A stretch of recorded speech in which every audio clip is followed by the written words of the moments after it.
Today we will be going over course and course section setup, course group and course group section setup, procedural checklist, and elementary scheduling procedural checklist. To find this documentation or any other documentation you are looking for, you can click on the little help icon right here in the top right. And then from there, you can go to the procedural checklist and get the documentation that you are looking for. So we are going to start on page 2 of the course section and course group procedural checklist.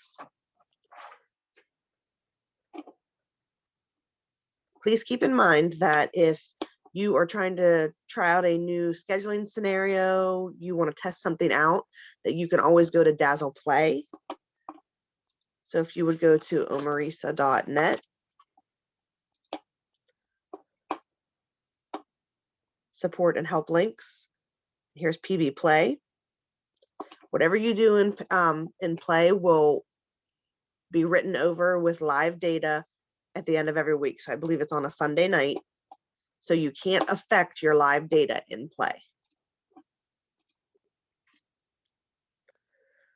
All right, so first thing we're going to do is we're going to follow the breadcrumb trail on number 3 and go to courses, or in the go-to, you can type in courses.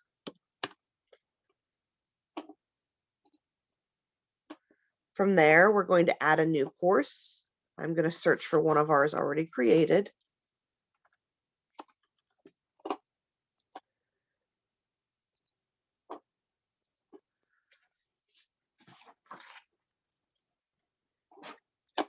All right, so once you click add a new course, you'll be brought into this screen. Everything here will be blank. So the first thing you'll fill out is the code. The code can be up to 15 characters, but 10 characters or less is recommended for EMIS reporting. So we just named ours ENGLA1. We have our abbreviation, our name of the course, short name, and the description is optional. So you can put a description in or you can leave it blank, whatever you would decide. We have our hours of instruction. Scheduling priority, this is for the batch scheduler. This is used more with high school scheduling.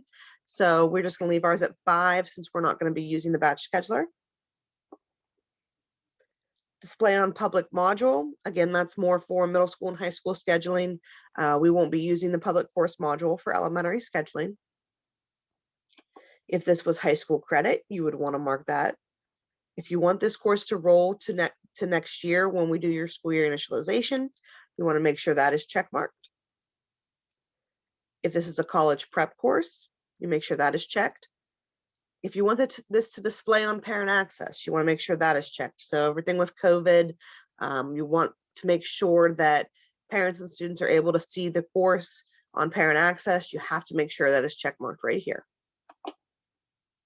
You want to make sure is active is checkmarked. If you don't have is active checkmarked, then you won't be able to add a course section and then add students to the course. The is in update history checkbox determines if a course appears in a student's course history page. The core course checkbox is no longer used, so you can have it checked, not checked. It's not going to affect anything. Dual credit checkbox determines if a course should be marked as dual credit. And the NCAA core course checkbox determines if a course counts toward NCAA core course requirements.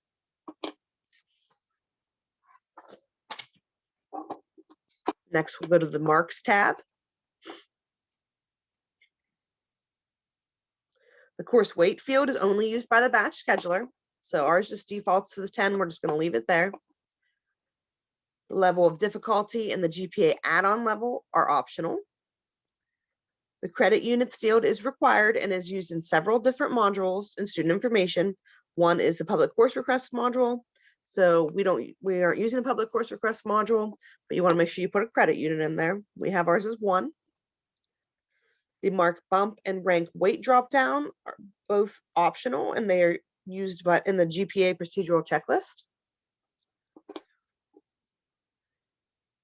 The college credit hours field is used to specify the number of credit hours if this course counts for college credit.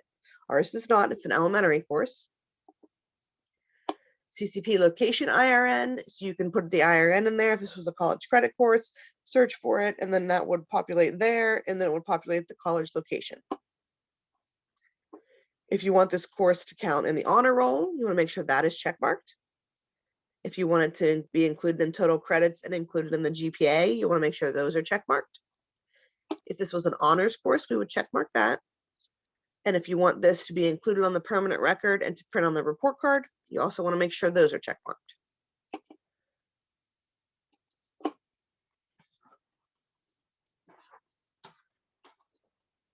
The miscellaneous tab is the next tab over.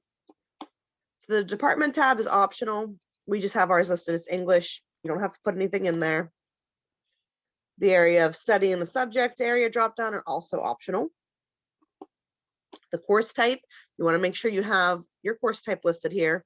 So this is a class, regular class. So we have C for class. If this was a lunch or a study hall or a CCP course, you would have to check mark, or you'd have to put those in the dropdown.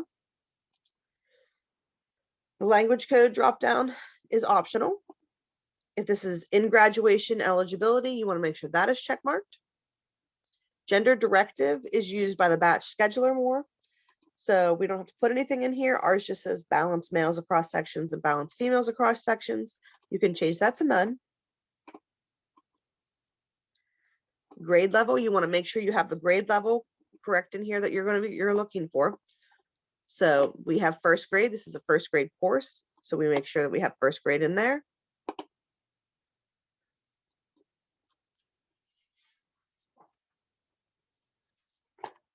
The EMIS tab.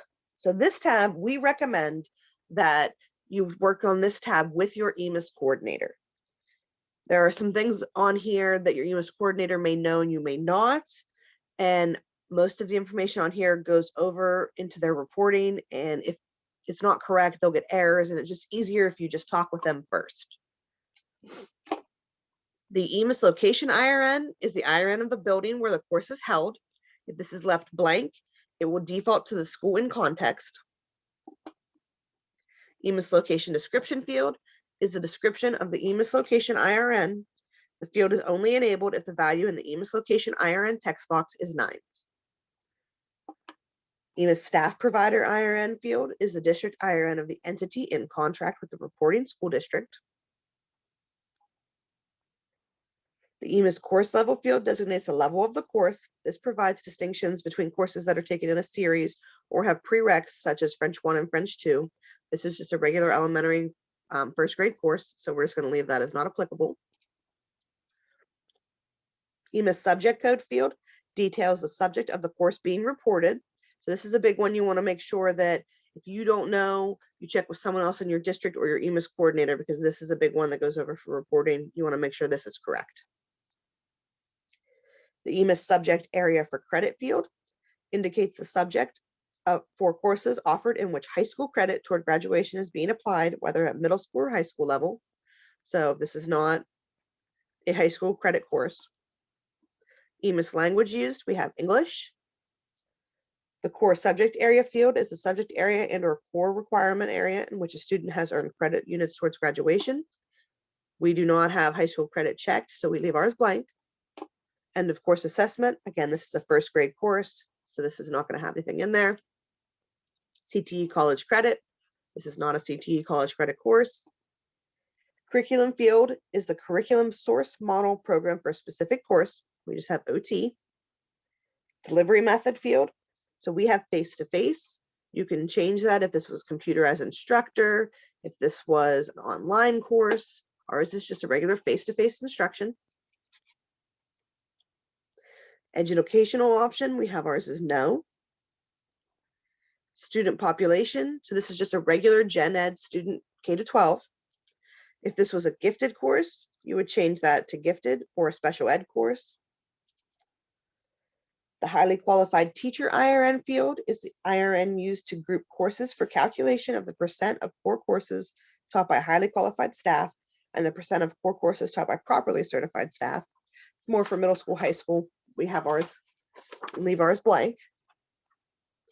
The credit flex field designates if an alternate way of earning credit applies to the course. And the last field is the EMIS, the report to EMIS checkbox. This should be checked if the course needs to be reported to EMIS. So if this is an EMIS reportable course, you want to make sure that you have that check mark.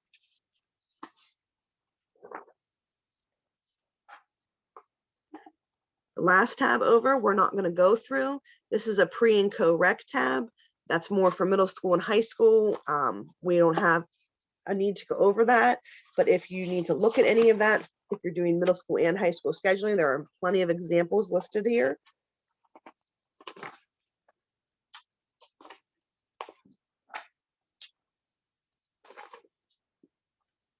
Okay, so once you have your courses set up, you'll want to move on to the course sections. So we're going to go, you can follow the breadcrumb trail on page 15, or you can just type in course section.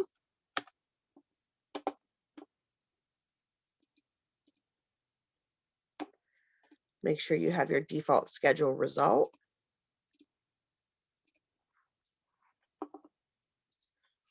We're going to type in our course. So you would click add course section. And then this is what would pop up. So the first thing is your course. So this is your course code. You can search here if you don't know your course code, if you didn't write it down, or you can just type it in right there. Section number. This is the section number that you want to use. We're going to use section, this is section 1. Capacity is the number of students. So we just have ours set at 25. Course term, ours is an all-year course. If you click the drop down, you'll see if it's semester 1 course, you would click semester 1, semester 2. If it's just the first 9 weeks course, we have ours is all year. You want to make sure the is active checkbox is marked. Again, if you don't have it marked, you won't be able to do course groups for this course section, and you won't be able to add students to the course section. Roll section to next year. Same thing as the course. You want to make sure this is checked if you want this course section to roll to the next school year. The meeting time description field. This field details which periods and days the course section meets. Student information determines the meeting time description based off the meeting times tab, which will be discussed in the next task. When student information cannot translate complex meeting times, the phrase "see schedule" will display in the meeting time description field. You can place a check in the custom checkbox and type in your own descriptive meeting time, and the custom description will print on the student's schedule. So if you check mark this custom, you'd be able to type in here your custom meeting time description. If it's not a custom meeting time, you would just leave it blank and not check mark that.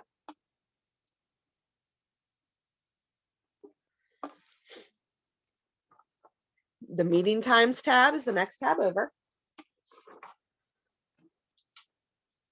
Okay, so there's 3 different types of meeting times. So the first type of meeting times are basic meeting times. For a course section to qualify as having a basic meeting time, the course section must have the same teacher, same location, and must meet the same periods each day throughout the entire length of the course. So the majority of your courses will be like this. It will be the basic meeting time. And here's another little description right here, and it puts it in bold for the basic. So for intermediate, the second type of meeting or intermediate meeting times. For a course section to qualify as having an intermediate meeting time, a course section can have multiple teachers, meet in multiple rooms, meet multiple periods throughout the entire length of the course term. So when you click on the intermediate, it'll bold right here, and it gives you a little bit more of a description down here. Same thing for advanced. The third type of meeting times are advanced meeting times. For a course section to qualify as having an advanced meeting time, the course section must have a different teacher, room, location, or period for 1 or more scheduled terms. So again, it'll show it right here and have a little more information listed there. So ours is just basic, so we're going to leave it at basic. We have our teacher, where the location is, and what period it meets. And if you're looking to do a base or an intermediate or an advanced, there are several examples listed that can help you with that. And if you have any issues, you can always send us a ticket and we can take a look at it. Sometimes the advanced gets a little tricky. Basic and intermediate are pretty simple.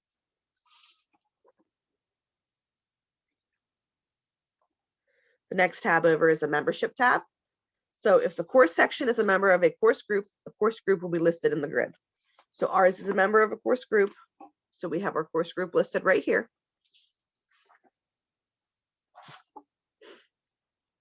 Next tab is the attendance tab. So if the course section meets only one period, the attendance tab will automatically be defaulted to that period. So ours defaulted to first period. If the course section meets more than one period, each period will be checked on the attendance tab, but editable. So if a course section meets second and third period, you can choose to only take attendance second period or third period or both. And just a little reminder at the bottom, if you make changes to the attendance tab, please don't forget to click Save Course Section.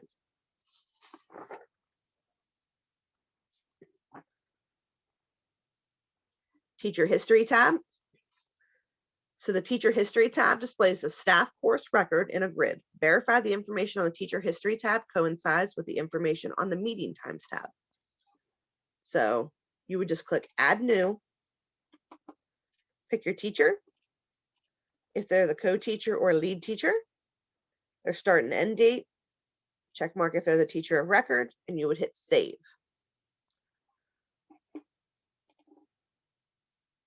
There we go. So ours is listed right here, and we want to make sure that the teacher matches with the teacher listed on the Meeting Times tab, and they do.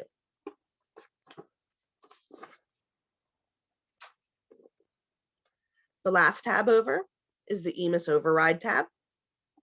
So on this tab, this is where you fill in any values that differ from the course and course maintenance. So on our EMIS tab, when we created our course, this has a lot of that same information here. So say you created your course and your student population we had as regular ed. So say you have a course that you need just to have gifted or special ed. You would come to this EMIS Override tab for that section. You would go to your student population and you would mark it gifted and save it. And that would make it so that this section 1 would just be for gifted students, and then any other sections that you created would still match the course. You can also do it for the delivery method. So say your course is listed as face-to-face, but you have one section that is online only.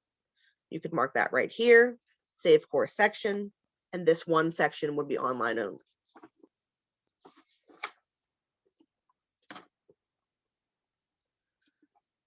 Okay, so once you have your course sections created, you can move on to course groups.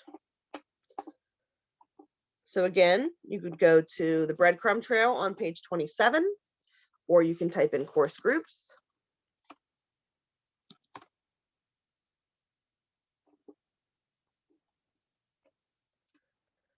You would click Add Course Group. We're going to go in and edit ours.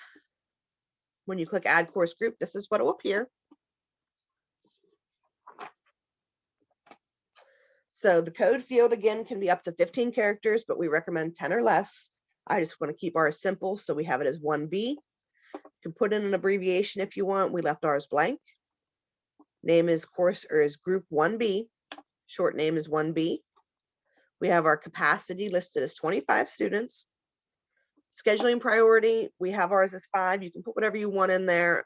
This is for the batch scheduler. With elementary scheduling, we don't really use the batch scheduler, so leaving that at whatever number you would put in there is fine. The is locked checkbox is not currently functioning on the group tab at this time. Use the is locked checkbox on the course sections tab instead. So when we go to the next tab over, if you need to use the is locked, that's the tab you would use. Display courses individually checkbox determines whether courses that are members of the course group will be displayed individually on the PCR module. So we're not using a public course module, so we don't need to check mark that, or if it's check marked, it doesn't matter.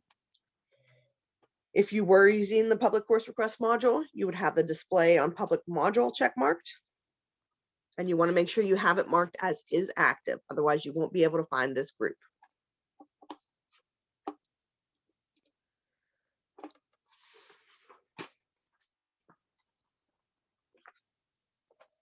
Okay, so the course sections tab So we're going to go ahead, start this one over.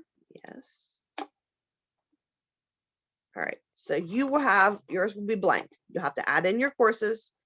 To do that, you can either, if you know it, you can type it in and click add course, or you can click the little ellipses right here.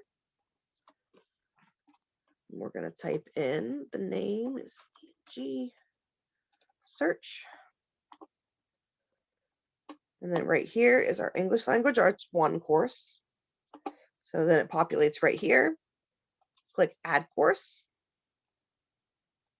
So once we do that, and you have all your courses that you want in your course group listed here, you click add section. That pulls in all your courses. Here's your section right here. Ours is named section, or is listed as section 1. Capacity, we'll put ours as 25. The is locked checkbox determines whether a student with a request for a course within the course group, but who does not have a request for the course group itself, will be scheduled into the individual course. So this is more again for the batch scheduler. So we'll just leave ours blank. We want to make sure this course group is active. So we have that check marked.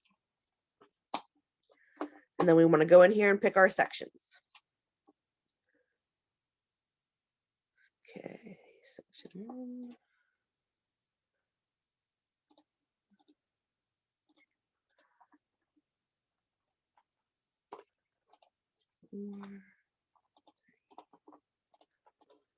Six. All right, so I had made sure that ours all fall on period, separate periods, so this way we don't have any errors or overlaps. So then you would hit save, and it shows that the course sections were saved successfully. And if you would need to delete a course group, you can delete right here the whole course group, or if you need to edit and change things, you can go in here over to course and sections, delete, use the trash can for any of those. And you can go right here like we did earlier, use the trash can to start over here if you would need to. So once you have your course groups, that completes the course section and course group section part of the training. We're going to move on to the elementary scheduling part now.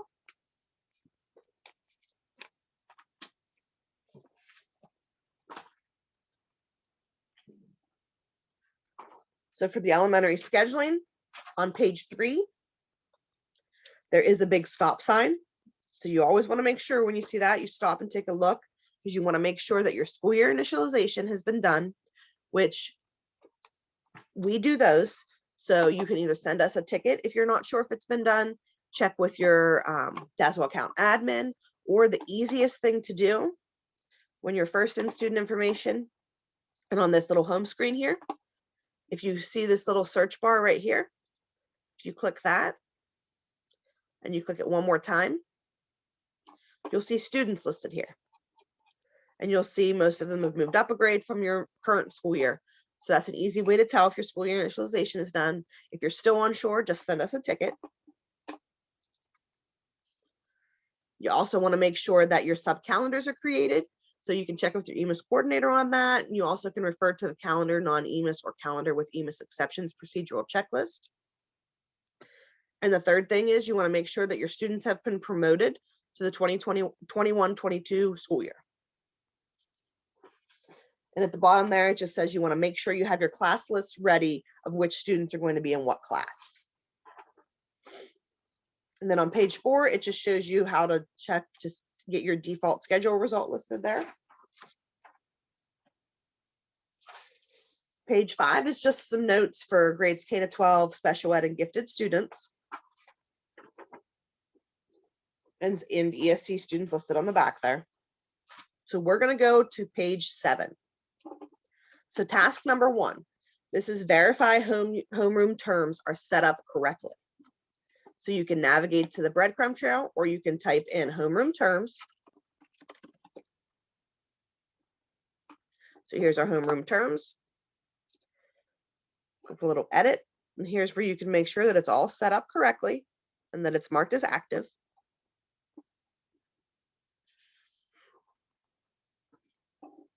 Task number 2 is to verify rooms and locations. So you can type in rooms, locations, or you can go to the breadcrumb trail. So you can edit, so you can click the edit pencil and you can edit a room location if you need to. Or you can click add a location and you can add a new location if you need to. Ours are already there and they came over with school year initialization. So we're not going to change any of ours, but you can change or edit or add new ones, whatever you need to do on this page. On page 9 is just a screenshot of the screen that we're on right now. And there is a reminder at the top. Rooms and locations aren't school year specific, which means if you change the capacity, for example, in a future school year, it will change the capacity in the current school year. Task number 3 is to verify existing homerooms to ensure each teacher has a homeroom. So same thing, you can go to the breadcrumb trail or you can type in homerooms.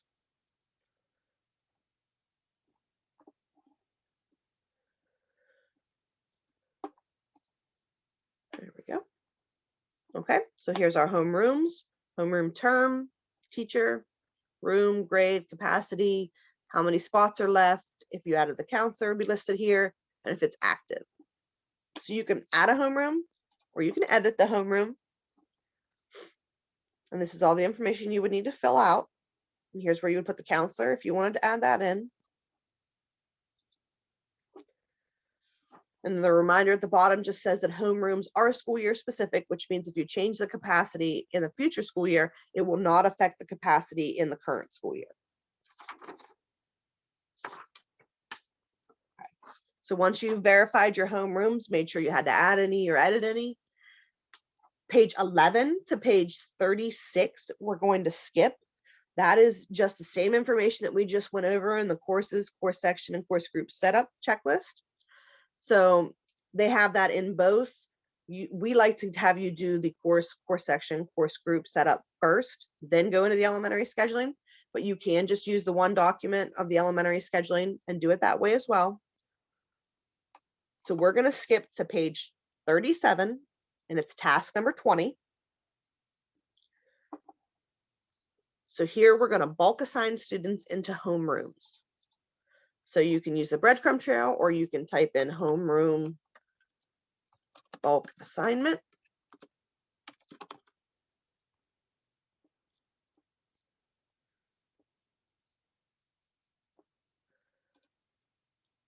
All right, so we want to select all year for our homeroom term.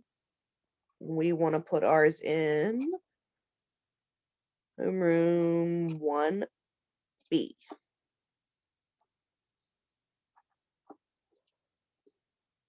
Let's remove.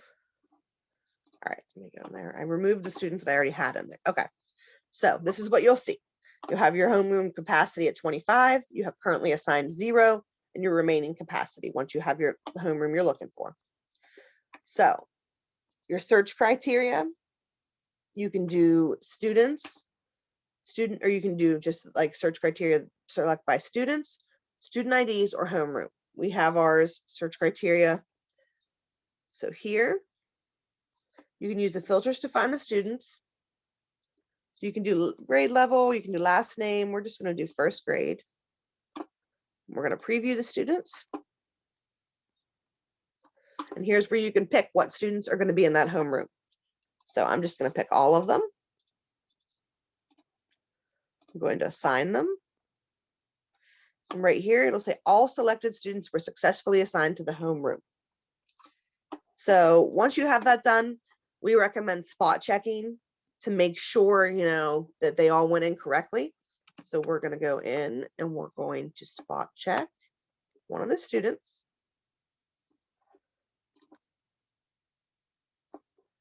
Get back out here. All right, so we have our student in context up here. And right here, it shows that he was added correctly into homeroom 1B. And you can also at the bottom, if you don't want to just spot check, you can run the R201A to verify you have the students in the correct homerooms. So once you have everybody situated, you can go ahead and run that as well. All right, so task number 21 is to bulk assign course groups using homerooms. So we want to go to bulk assign. You can do that in the go to or the breadcrumb trail. So right here, our working schedule and result are default, which is correct. So we want to do right here, search for students. So you can do grade level,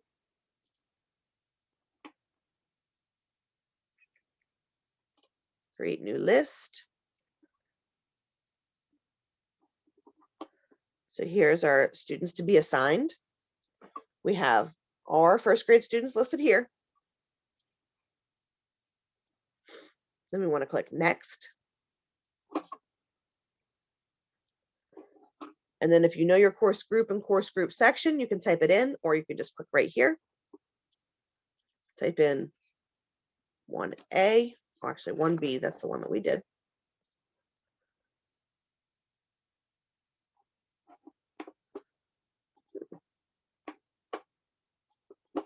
Didn't work.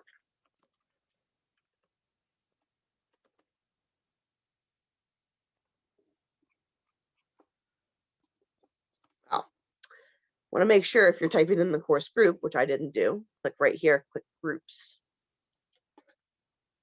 Now try 1B. There it is. Okay, so here's our course group 1B. Now, what to note right here, if you click 1B right here, say you have more than one section and you just click 1B, it won't put the section in. So if you don't remember what section you want, if you just click the group section, it'll put both in. So then we want to click add section. And here's our courses and our course group that will be added to those students in that 1B homeroom. So I'm going to click next. Okay, student total 6, course section total is 7. Assignment date, if the course has already, if the assignment course, the date has already started, it will default to that date. If the school year has not started, it will default to the first day of the school year. So you click assign. Now there will be conflicts with ours because these kids were already added into this course group once. But for conflicts, if you have any conflicts listed, they will display in this grid right here, like this. Putting the check in the box next to the students you wish to create a scheduling conflict for, or you can return to go back to the assignment date and start over. So there's a note here. If you do not have the extra system security to create conflicts for students, you will only have the return option. So say you're in here and you see all this. At the bottom, you won't have OK. You will just have the return option. And if you think that you are supposed to have the OK so that you can create the conflicts, you need to check with your Dazzle account admin or send us a ticket and we can get you the correct security permissions. So we're just going to create the conflict for ours for now. Click OK. It says assignments were successfully saved.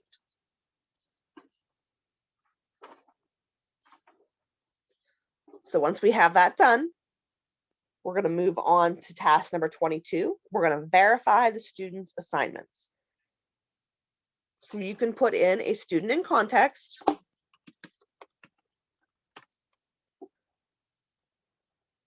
Oops. All right, let's try that again. All right, so we have our student in context, and then we can either navigate to course section assignments, or you can click the little drop down right here, view edit full schedule, and it'll take you to the course section assignments. And here are his courses.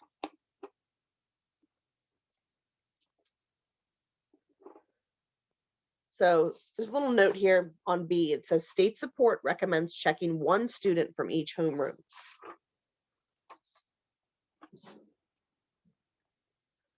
Okay, so task number 23. This is where you can add any needed assignments by bulk, such as band. Okay, so we are going to go to bulk assign.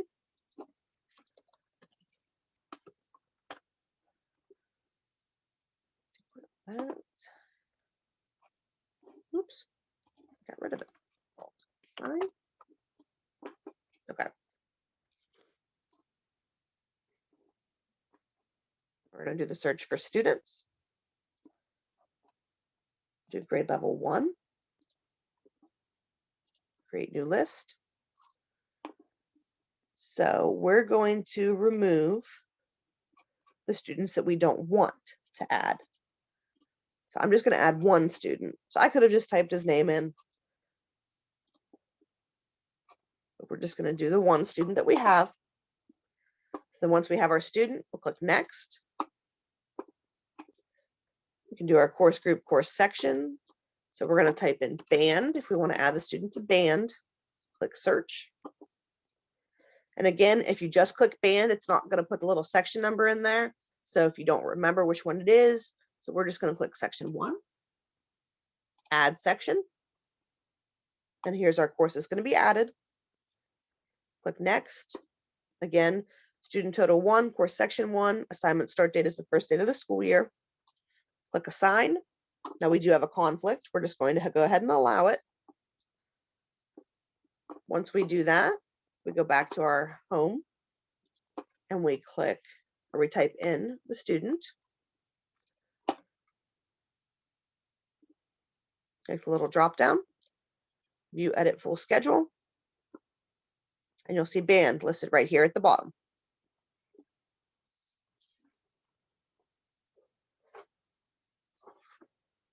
So task number 24 is where you can add individual course section assignments if you need to. So you can navigate to the breadcrumb trail, you can type in course section assignments, or you can use the little drop down once you have the student in context like we already did. Delete this real quick.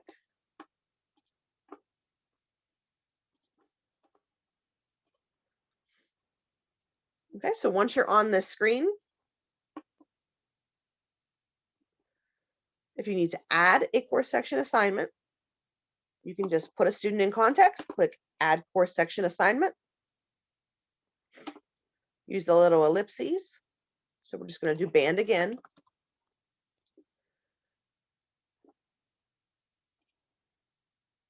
Click save. If it shows if there's a conflict, click OK. Now you'll see right here, here's one thing to note. You'll see band down here, and it's in like a little bit of an orangish color. And right up here, it'll say the course section assignment was marked to be saved. Click the Save Changes button to commit it to the database. So you have to click Save twice. Save on the screen that we just saved it, and then click Save Changes. This will turn green, and band will show down here, and it won't be orange anymore.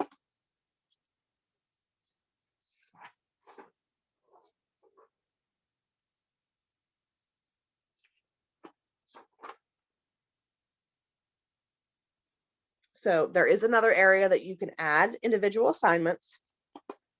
So you can go to the request assignment page. So you can type in request assignments, or you can type in, or you can go to the breadcrumb trail. So we'll do the breadcrumb trail. So we're just going to go to sys, down to student schedule, request assignments. So again, you can do add an assignment right here. And it's the exact same thing as before. You click the ellipses, type in the name.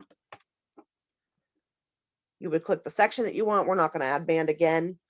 It would pop in here. You would hit next, click save, and then it would be listed here at the bottom. So you can do it on either page. It's whichever one is your preference.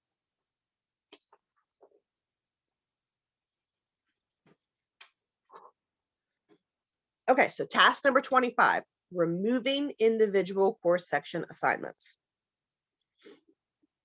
So we're going to go back to course section assignments, type it in the go-to, follow the breadcrumb trail.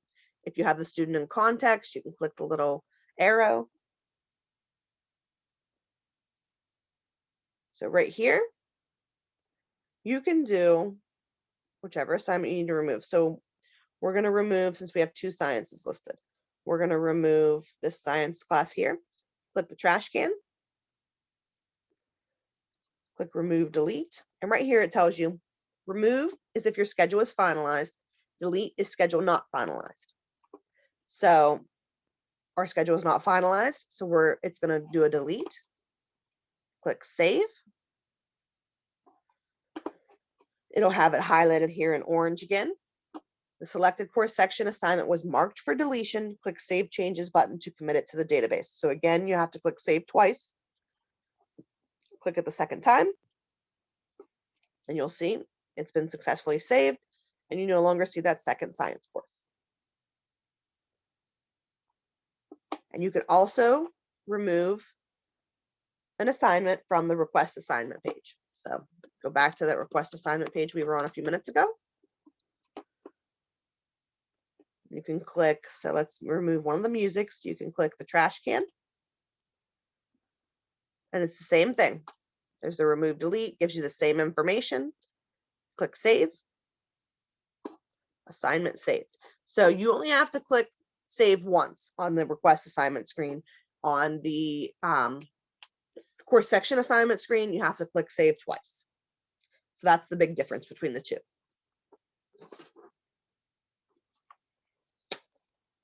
Okay, task number 26 is bulk removing course section assignments. So we want to go to bulk course section management. So you can go to the breadcrumb trail, or you can go down here, or you can type it in the go-to. So we're going to do the breadcrumb trail. So we're going to click on scheduling. Then we're going to click on bulk course section management. So you want to make sure you have your default schedule result listed. Click the little ellipses. So say we want to remove the whole group. So we can type in 1B, oops, 1B. Put that in right there. Click view.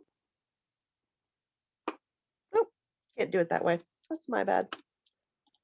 The course section was not valid. Okay. So let's remove the English language arts. We'll do it that way. Okay. So let's get our English language arts. And you'll see right here, it tells you. So if you have more than one section and you aren't sure which one you're trying to remove, you can't remember. If you have one that's got 0, it'll tell you how many kids are in each. So we have our 6 students listed right here on section 1. So that's the section I'm going to go with. Okay. So the students to be removed will be listed here. If there are any students that you want to keep in that course, you would click the trash can icon. So we're just going to keep this one, and the rest we'll remove. Okay. So click next. Again, it's the remove delete. Schedule's not finalized, so we're going to delete them. If there were any conflicts, it would have stopped on the conflicts tab. There aren't any conflicts, so here's the summary. Has your students listed again. Click submit. Remove was successful. So we're going to type in a student to take a look at and make sure that his courses were removed. There we go. Here's the student.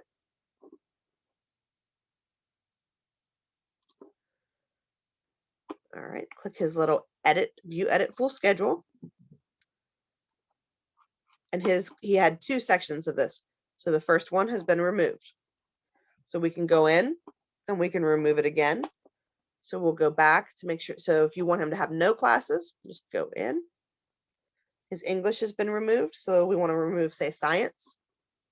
So we can go back in to the bulk course section management.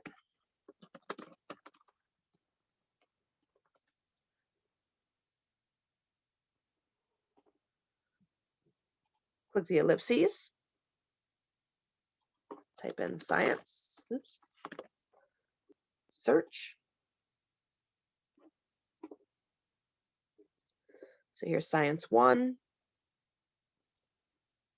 Click on section 1. See if this is the right one. He's listed right there. So we're going to remove science section 1 from all of them. Same thing. We're going to delete it.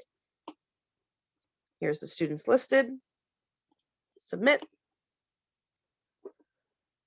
Go back. Here's our student. We're going to view his full schedule. And science section 1 has been removed from his schedule. So that's an easy way to bulk remove for a set amount of students.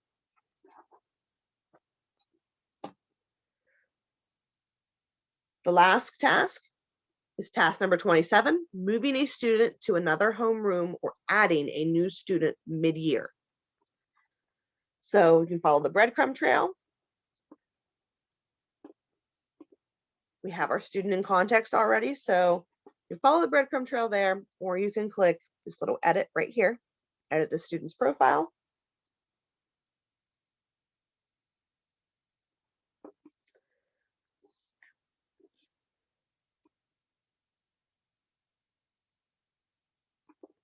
It's the additional tab. All right, so once you're there, click the additional tab. Here's our homeroom listed right here. So say we want to change it to homeroom 1A. Change that in the drop-down, click Save. Now it says it was saved successfully, but you'll see right here it doesn't show. You just have to click Refresh. And you'll see homeroom 1A is now listed there. You can also go to the breadcrumb trail listed in the screenshot to homeroom assignment.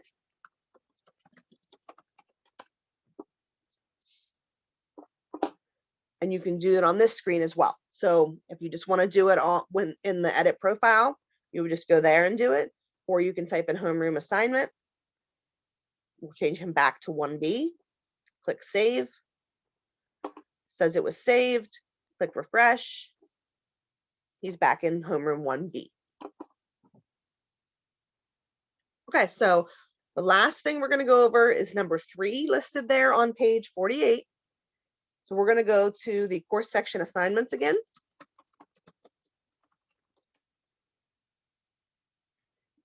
So right here is our course section assignments, and there's this red drop all assignments. So say you scheduled a student completely in all the wrong courses.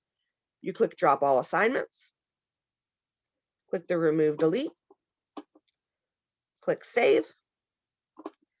All the assignments will be highlighted orange. It says right here, they were marked for deletion.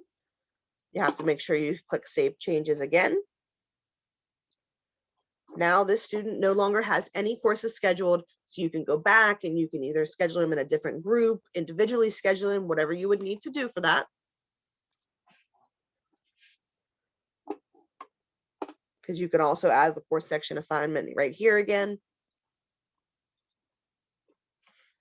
Task number 27 is the last task that we're going to go over. That completes the elementary scheduling. If you do high school, middle school scheduling, elementary scheduling is a lot easier. Please know if you have any questions, feel free to send us a ticket at dazzlestaff@OME-RESA.net. That concludes our training.